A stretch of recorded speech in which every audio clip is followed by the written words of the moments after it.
alhamdulillah, nalamanan na yung tiyan nila, oh.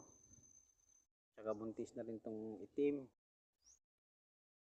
Yung brown ko, si Milky, buntis na rin. Alhamdulillah, at sana ay dumami pa yung kambing ko.